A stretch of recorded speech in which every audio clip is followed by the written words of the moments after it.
qué alegría dar la bienvenida a un nuevo análisis a fondo.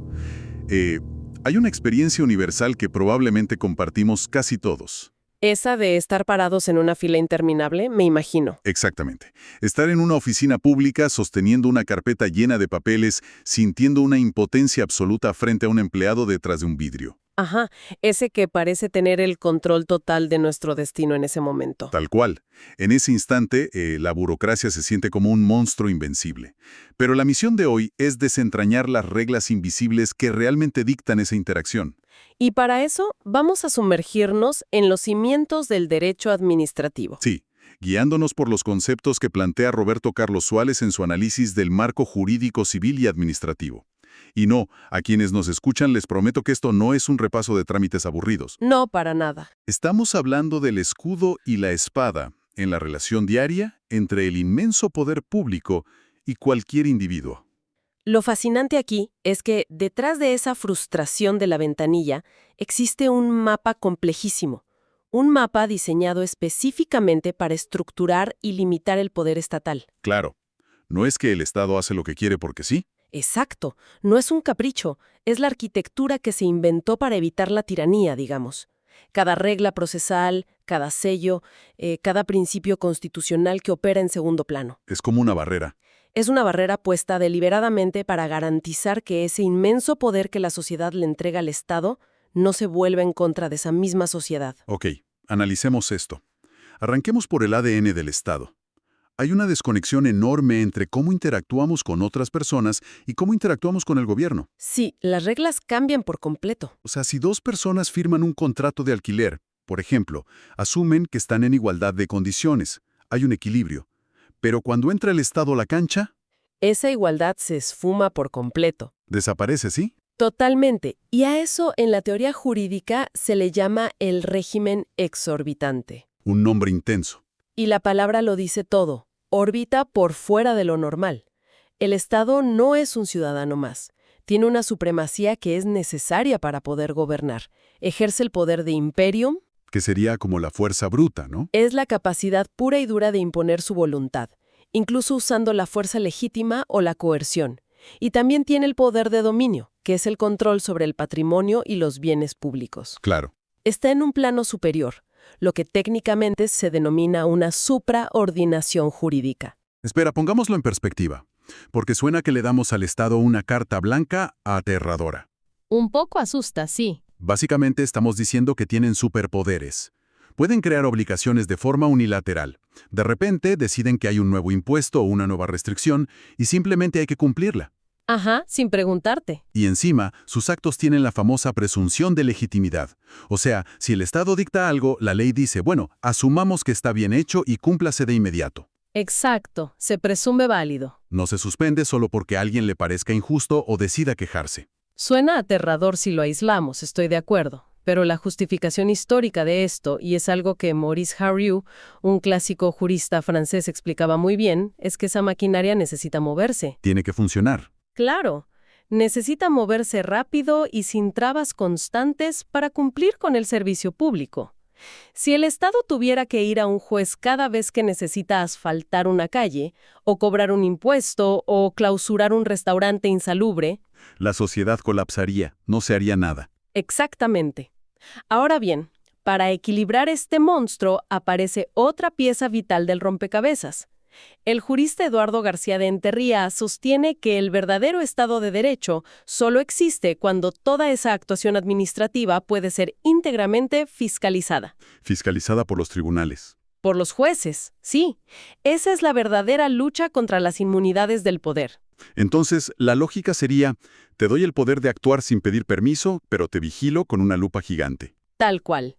Si el Estado tiene la potestad de imponernos cargas de forma unilateral, el Poder Judicial debe tener la potestad absoluta de revisar esa actuación a posteriori. Para frenar abusos. Para eliminar cualquier rastro de arbitrariedad. Sin ese control, no hay democracia, hay autoritarismo. Aquí es donde se pone realmente interesante, porque, ¿qué pasa cuando ese poder inmenso inevitablemente se equivoca? ¿Qué pasa seguido? O peor aún, ¿qué pasa cuando el Estado hace las cosas perfectamente bien, cumpliendo todas las leyes, pero aún así le arruina la vida a una persona? Ese es el gran dilema. Esto nos lleva al terreno de la responsabilidad del Estado, específicamente bajo normativas como la Ley 26.944 en Argentina. Y hay un concepto clave, que es la responsabilidad objetiva. Ese es un cambio de paradigma crucial. A ver, explícanos eso de objetiva. Responsabilidad objetiva significa que, si el Estado causa un daño, la persona afectada no tiene que ir a un tribunal a probar que el funcionario actuó con malicia, con dolo o con una negligencia espantosa. No importa si el empleado tuvo mala intención. No importa en absoluto de intención. Solo se necesitan 3 cosas. Que haya una falta en el servicio, que exista un nexo causal directo entre lo que hizo el Estado y el daño que se sufrió, y que ese daño sea real, cierto y se pueda evaluar en dinero. Claro. Imagínate el escenario más claro de actividad ilícita. Un patrullero de la policía viene a toda velocidad, cruza un semáforo en rojo, sin encender la sirena, y destroza el auto de una familia que cruzaba en verde. Un desastre total. Es evidente. El Estado actuó fuera de la ley. El servicio de seguridad funcionó mal, causó un daño económico y físico directo, y por ende el Estado saca la billetera y responde. Ese es el caso fácil, digamos. Es obvio. La verdadera tensión filosófica y jurídica aparece con la responsabilidad por actividad lícita. Aquí es donde el derecho te obliga a pensar en serio. Totalmente. Y es el escenario que te rompe la cabeza. A ver, imagina que el Estado decide construir una línea de metro o un viaducto masivo. Una obra enorme. Es una obra pública fantástica. Todos aplauden, va a mejorar el tráfico y el transporte de millones de personas. El Estado hace todo legal. Pide los permisos, contrata a la empresa, cumple los plazos. Todo perfecto en los papeles. Pero, para hacer la obra, clausura completamente la calle y el acceso a una pequeña panadería de barrio durante 2 años. Uy, pobrecitos. La panadería quiebra, pierden todo. El Estado no hizo nada ilegal. Al contrario, hizo algo por el bien común, pero destruyó el medio de vida de esa familia. Si conectamos esto con el panorama general, ¿cómo resolvemos ese dilema moral? Es complicadísimo. La justificación para que el Estado deba indemnizar a esa panadería, a pesar de haber actuado legalmente, radica en un principio hermoso: la igualdad ante las cargas públicas. Pero seamos realistas, ¿qué tan justo se siente eso en la práctica? Porque a veces parece que el sacrificio individual es simplemente el costo del progreso. Es que precisamente ahí está la trampa. No es justo ni equitativo que un solo individuo, en este caso la familia de la panadería, soporte todo el peso económico de una obra que vamos a disfrutar millones de personas. Ah, claro. Si toda la sociedad se beneficia de esa nueva infraestructura, toda la sociedad, a través del presupuesto del Estado, debe compensar a la persona que fue sacrificada por ese avance. Se reparte el costo. Exacto. El daño es producto de una decisión legítima, sí, pero el costo de esa decisión debe socializarse, no recaer sobre los hombros de un solo inocente. Es un nivel de justicia compensatoria muy profundo. Y hablando de justicia y reglas del juego, toda esta maquinaria no flota en el vacío. No, claro que no.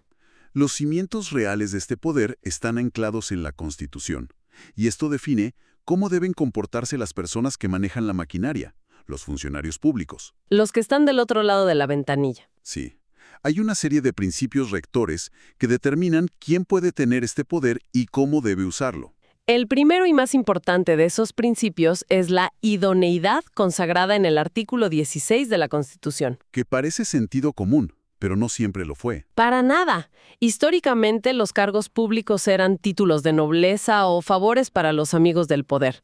La idoneidad viene a decir, el único requisito excluyente para trabajar en el Estado es la capacidad técnica, física y moral para el puesto. Nada de amiguismos. Exacto.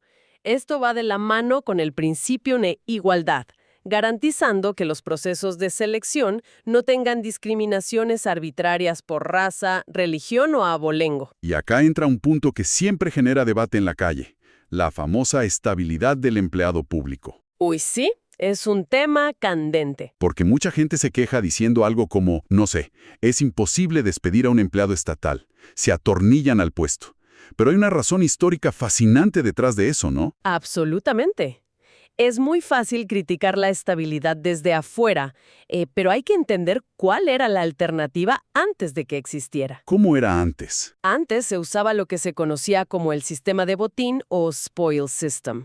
Cada vez que cambiaba el gobierno o el partido político en el poder, el nuevo presidente despedía absolutamente a todos los empleados de la administración anterior. ¿A todos? Desde el ministro hasta el cartero, literalmente. Todo para poner a sus propios militantes. Un caos total. Imagínate perder toda la memoria institucional del país cada 4 o 6 años. Exactamente. Nadie sabría cómo hacer un trámite. La estabilidad no se diseñó para proteger al vago. Se diseñó para proteger al Estado. Claro, para darle continuidad. Busca evitar remociones arbitrarias por motivos puramente políticos. Garantiza que haya una burocracia profesional, técnica y continuada, que sepa cómo hacer funcionar el país independientemente de quién gane las elecciones. Es fundamental. Por supuesto, esto debe ir acompañado de los principios de ética, publicidad de los actos de gobierno y responsabilidad, para que esa estabilidad no se convierta en impunidad. Ahora, para asegurar que todas estas reglas doradas no sean solo sugerencias bonitas, entra a jugar el Poder Judicial. Y el sistema de control en algunos lugares, como marca el análisis jurídico de Argentina, es difuso. El control difuso es una herramienta poderosísima. ¿Cómo funciona exactamente? Significa que no hay un solo tribunal constitucional lejano y supremo que sea el único que puede anular una ley. Cualquier juez de cualquier instancia en cualquier rincón del país, si está resolviendo un caso y nota que una norma administrativa viola la Constitución, Puede frenarla. tiene la facultad y el deber de declararla inconstitucional para ese caso concreto. E incluso pueden hacerlo de oficio, que es un concepto que vale la pena desempacar. Sí, es interesantísimo. Pensemos en un juicio donde ni el ciudadano ni su abogado se dan cuenta de que una ley es inconstitucional. No lo piden, pero el juez lo ve. Casos emblemáticos como el fallo Rodríguez Pereira establecen eso. Si la violación a la Constitución es manifiesta y evidente, el juez no puede mirar para otro lado solo porque los abogados se olvidaron de mencionarlo. Tiene que intervenir. Tiene que intervenir y declarar la inconstitucionalidad por su cuenta. Y este control no se limita a revisar si el Estado tenía permiso legal para actuar. También revisa cómo actuó. Pensemos en el control de razonabilidad. Eso es vital. Básicamente significa que la respuesta del Estado no puede ser matar una mosca con un cañón. El medio que elige la administración tiene que ser estrictamente proporcional al fin público que persigue. Exacto. Dame un ejemplo de esa mosca y el cañón en la vida real. Bueno, imagina un comercio de barrio que se atrasa una semana en renovar un permiso de publicidad en su marquesina. Una falta menor administrativa. Sí, algo chico. Si la respuesta del Estado es clausurar definitivamente el local, confiscar la mercadería y arruinar a la familia propietaria, Sería una locura. esa sanción es legal en el sentido de que el Estado tiene poder de policía, puede sancionar, pero es inconstitucional por irrazonable, es desproporcionada. La discrecionalidad del Estado no es una licencia para el absurdo. Pero a ver, siempre escuchamos sobre los famosos decretos de necesidad y urgencia, los DNU. Desde afuera, da la sensación de que con una sola firma, el Poder Ejecutivo puede saltarse el Congreso, ignorar la razonabilidad y reescribir las reglas a su antojo. Esa es la percepción pública habitual totalmente, pero la arquitectura constitucional tiene murallas muy específicas contra eso. ¿Cuáles son esas murallas? La regla general es que el Ejecutivo no legisla. Punto. El DNU es una excepción extrema. Y la jurisprudencia, como el fallo Consumidores Argentinos, es muy estricta. El Poder Judicial tiene la obligación de verificar que realmente, objetivamente, existían circunstancias excepcionales. O sea que era imposible seguir el trámite normal en el Congreso. Exacto. No basta con que el presidente diga, esto es urgente porque yo lo digo. Además, hay un cerco perimetral intocable. Temas prohibidos. Sí, un DNU jamás, bajo ninguna circunstancia, puede tocar materia penal, tributaria, electoral o el régimen de los partidos políticos. Ni impuestos ni delitos. Si un decreto intenta crear un impuesto o un delito, es nulo de nulidad absoluta, casi como si no existiera. Todo este entramado de reglas, límites y poderes nos lleva a cómo se construye este sistema. Y hay una analogía que plantea Suárez en el texto que me dejó pensando muchísimo. La de la novela, ¿verdad? Sí, Compara la labor de sumergirse en las fuentes del derecho administrativo con la novela El corazón de las tinieblas de Joseph Conrad. Es una imagen literaria brutal y muy precisa. Sí, a ver, desarrolla un poco eso porque es fascinante. Bueno, en la novela de Conrad, el personaje de Marlowe navega por las aguas densas y misteriosas del río Congo. Se adentra en la selva para encontrar a Kurtz, buscando el origen de un poder enigmático,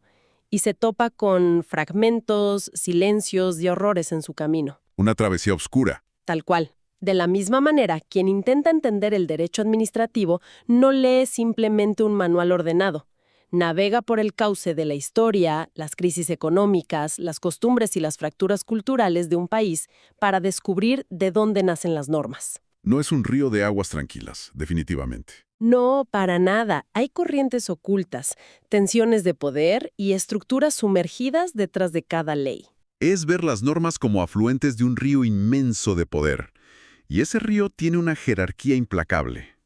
Arriba de todo, intocable, la Constitución Nacional y los tratados internacionales de derechos humanos. La fuente suprema. De ahí fluye hacia abajo. Otras leyes y tratados. Y luego nos topamos con anomalías históricas como los decretos ley. Los decretos ley son un ejemplo perfecto de esas corrientes oscuras del río que mencionábamos. Son normas sancionadas por gobiernos de facto, ¿no? Sí, por dictaduras militares. Durante épocas donde el Congreso estaba cerrado y la Constitución pisoteada. Uno pensaría que en democracia se anularían automáticamente. Sería lo lógico. Sería lo ideal.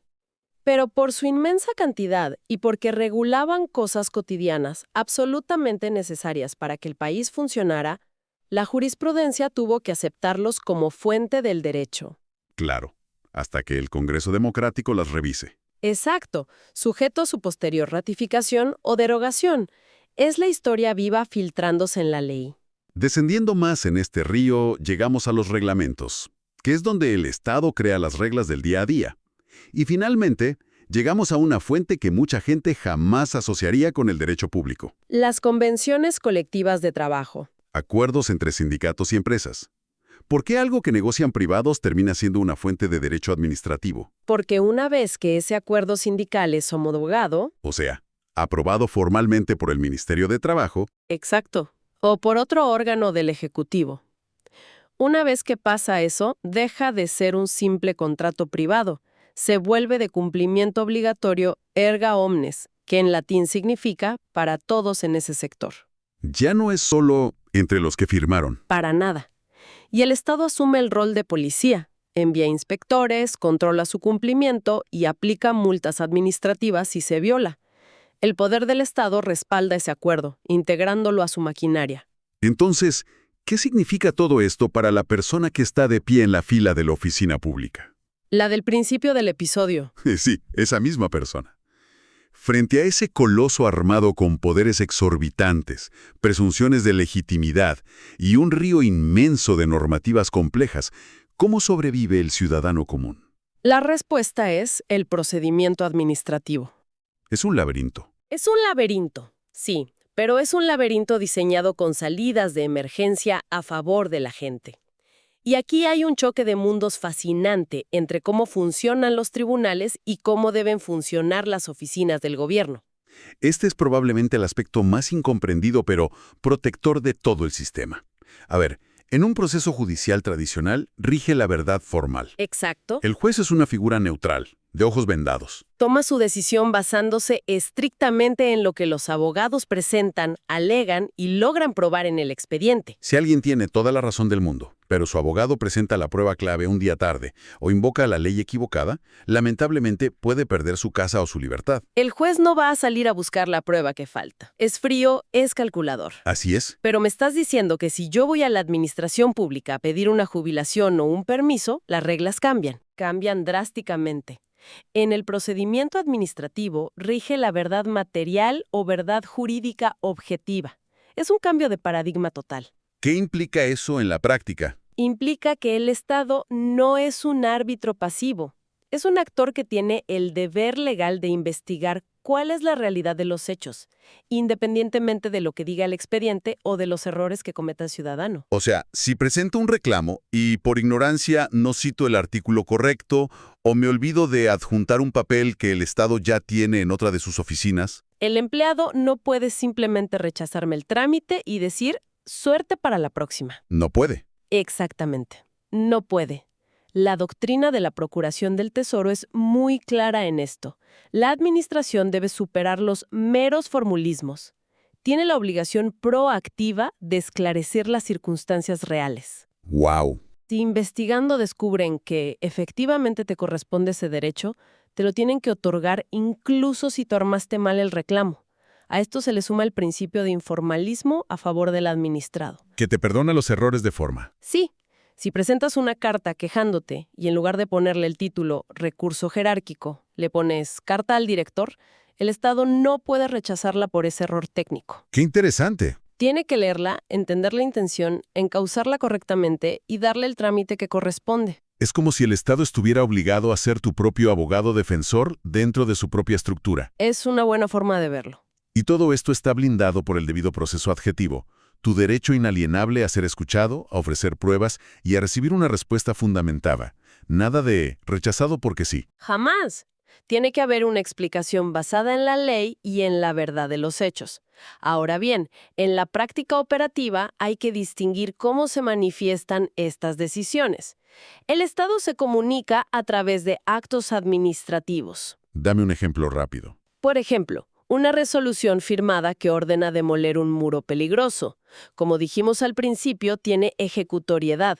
Si presentas una queja, por regla general, eso no frena la demolición. Y luego están los hechos administrativos, que son las acciones físicas. Siguiendo el ejemplo, es la topadora o excavadora del Estado llegando y tirando el muro. Exacto. Eso es la materialización legal del acto. Pero aquí hay una línea roja peligrosísima que el Estado no puede cruzar. ¿Cuál? Las vías de hecho. Suena a problema grave. Las vías de hecho son el veneno del Estado de Derecho. Es cuando el Estado actúa físicamente, alterando tus derechos o propiedad, sin ningún tipo de acto administrativo previo que lo justifique. O violando groseramente la ley. Imagina que la topadora llega y tira abajo tu casa entera cuando la orden solo decía que había que reparar la acera. O un inspector de bromatología que entra a un almacén y sin labrar un acta ni encontrar infracciones reales, empieza a destruir la mercadería. Eso es ilegalidad pura. Comportamiento mafioso disfrazado de autoridad. Es la arbitrariedad absoluta y está expresamente prohibida por la Ley Nacional de Procedimiento Administrativo. ¿Y qué se hace en ese caso? Ante una vía de hecho, el ciudadano tiene el derecho de pedir amparo judicial inmediatamente para frenar al monstruo. Toda esta estructura de recursos, plazos y audiencias existe para que el poder exorbitante siempre tenga una correa. Para ir cerrando este recorrido monumental, queda clarísimo que estudiar el funcionamiento del Estado está a años luz de ser solo burocracia, papeles y timbres. Es mucho más profundo. Es el ecosistema vital de reglas que logra sostener el frágil equilibrio entre el imperium necesario para gobernar un país y las garantías de los individuos. Es una maquinaria pesada, sí, pero con frenos de emergencia instalados deliberadamente en cada uno de sus engranajes. Y es un ecosistema que muta. La constitucionalización de esta rama, poniendo a los derechos humanos como el faro absoluto desde reformas como la de 1994, busca asegurar que la discrecionalidad del Estado nunca cruce esa línea oscura hacia la tiranía. Hay más controles ahora. Se crean entes reguladores, se exigen audiencias públicas, se busca racionalizar el poder. Y el futuro ya está golpeando la puerta. Se habla de la desregulación, del gobierno electrónico y de una digitalización que la pandemia aceleró brutalmente. Y eso me lleva a pensar en lo que viene. Esto plantea una pregunta importante a reflexionar al terminar. Hablamos de la verdad material, del deber del Estado de comprender la humanidad y el contexto detrás de cada papel mal llenado. Gracias al informalismo. Exacto.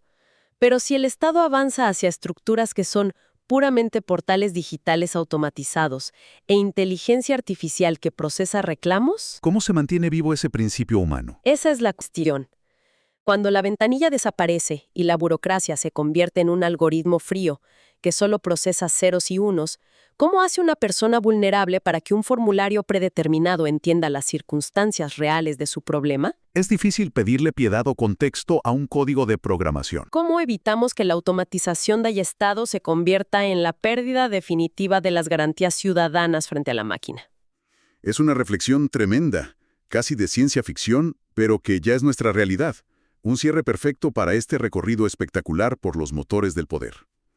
A la audiencia, esperamos que la próxima vez que estén en una fila pública vean la matriz invisible que los rodea. Que sepan que hay reglas que los protegen. Agradecemos inmensamente que nos hayan acompañado en este análisis a fondo. Invitamos siempre a mantener la curiosidad bien despierta y a seguir cuestionando profundamente las reglas que estructuran nuestro mundo. Hasta la próxima.